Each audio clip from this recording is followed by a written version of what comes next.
พี่น้องเป็นจังไดน้อนายห่างประจักษ์ไส้ข่อยมาพ่อด่ามาแบบรัวๆคักแต่ช่วงเนี่ยพี่น้องเอ๋ยด่ามาแล้วด่ามาอีกด่ามาอีกด่ามาแล้วโอ้ยมันเป็นปีอหย่างของนายห่างประจักษ์ไส้ล่ะพี่น้องด่ามาตั้งแต่พูนตั้งแต่ศิลปินเบอร์หนึ่งของค่ายไหทองคำลำไยไหทองคำมีด่ามากับแดนเซอร์ในวงพี่น้องเอ๋ยก็บ่แม่นดราม่าของเราดอกแต่มันเป็นสมาชิกเอกของวงไหทองคำในของค่ายไหทองคำเนาะก็ซ้ำดราม่าเราเป็นหัวหน้าวงพี่น้องเอ๋ยแล้วจากดราม่าลำไยไหทองคำไปบัดนี้เนี่ยพี่น้องเอ๋ยก็มาดราม่าเรื่องเอมิล่าเอมิล่าเนี่ยเราก็เคยยืนมือเข้าไปซอยเลี้ยงคดีกับครูไพบูลย์เด้เออจนว่า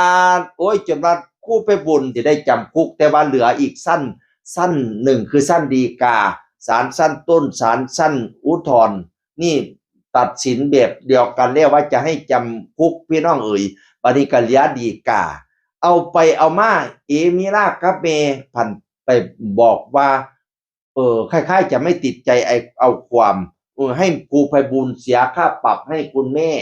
ในคดีภาคผู้เยาว์ไปประมาณไป800,000นี่ล่ะแต่ว่ามันเป็นผิดอาญาแผ่นดินภาคผู้เยาว์ของคู่ไพบูลย์กับเอมิราน่ะมันจะต้องดำเนินคดีต่อไปอยู่บัดนี้นี่คู่อาจารย์ประจักษ์ไสก็บ่พอใจว่าเป็นหยังจังไปผ่อนปลนให้เขาบ่คิดฮอดตอนข่อยตีข่อยได้ยื่นมือเข้าไปช่วยน่ะข่อยสู้เลี้ยงคดีช่วยน่ะจนว่าข่อยได้เสียค่าปรับค่าไหมไปเกือบ2,000,000บัดนี้ได้ไปต้องคดีหมิ่นประมาทกับปานนั้นซุมื้อนี้รอลงอาญาได้ไปล้างส่วม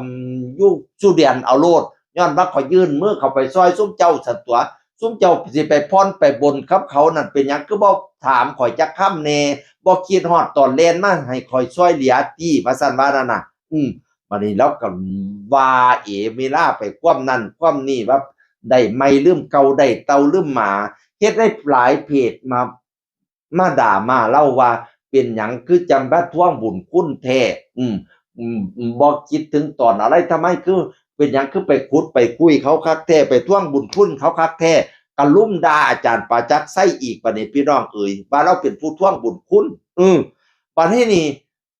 ดราม่าต่อมานอกจากเอมิรามาเป็นดราม่ากับอาร์มชุติมาบัดเนี่ยหลังจากอาร์มชุติมาไปดิบได้ดิบได้ดีได้ตำแหน่งเป็นรองมิสแกรนด์อยู่ทางกรุงเทพกรุงไทยของระดับประเทศผมพี่น้องเอ๋ยเขาก็เสี่ยมโยงมาหาอาจารย์ประจักษ์ไสอีกอาจารย์ประจักษ์ไสก็เว้าทำนองว่าก็ได้ดีแล้วก็อย่าลืมเด้อแต่ก่อนหน้านี้ก็ไปเอาเจ้าพุ่นล่ะมาจากสวนยางข่อยนำไปเอาเจ้ามาจากสวนยางให้ค่ารถ 2,000 ไปกรุงเทพก็เงินข่อยนี่ล่ะเอ็ดเพลงให้อัดเพลงให้ก็ขายซอยนี่ล่ะเฮ็ดให้นั่นน่ะพะนะว่านั่นน่ะประมาณว่าคนก็มาว่าเราอีกเป็นหยังคือทวงบุญคุณอีกแล้วทวงคุณอีกแล้วคือบ่คิดอันแนวว่าได้จากเขาแน่เพลงที่ดังๆอยู่เฮ็ดให้ลำไยดังๆอยู่น่ะเพลงผู้สาวขาเลาะกับผลงานการเขียนจากปลายปากกาของชุติมาอาร์มชุติมาคือเบาๆฮอดแน่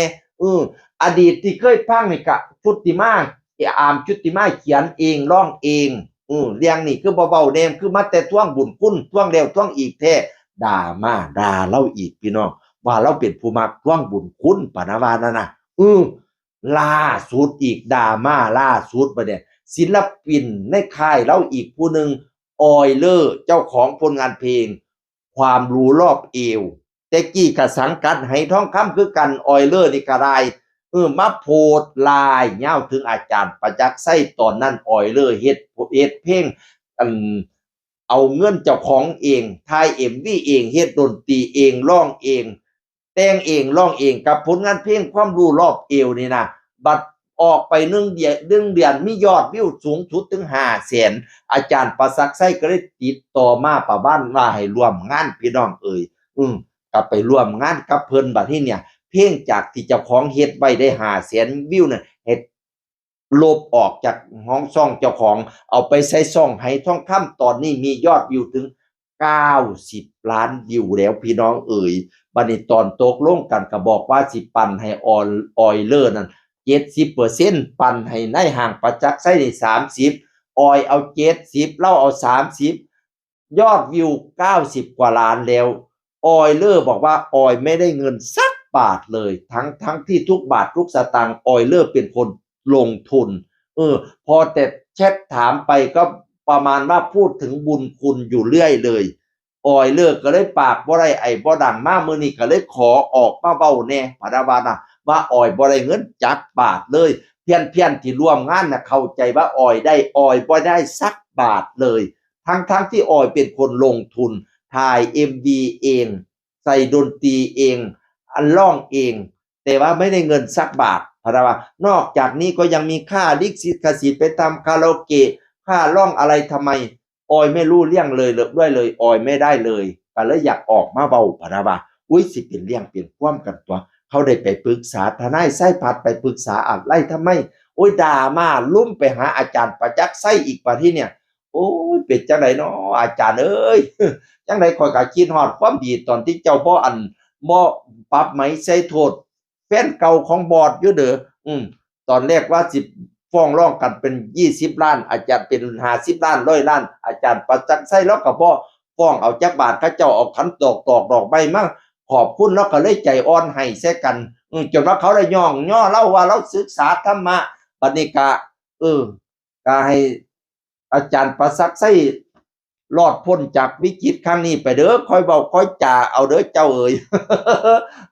อันใดเฮ็ดผิดเฮ็ดพลาดเฮาก็ค่อยแก้ค่อยไขเอาธรรมะเข้ามาซอยนั่นล่ะอาจารย์เอ้ยก็ลองพินิจพิจารณาเบิ่งเขามาเว้ามาจังซี่เจ้าสิว่าจังไดขอให้ธรรมะคุ้มครองคอยทุกสิ่งทุกอย่างลงเอยไปด้วยดีสุผู้สุคนฮักแพงแบ่งปันกันเนาะ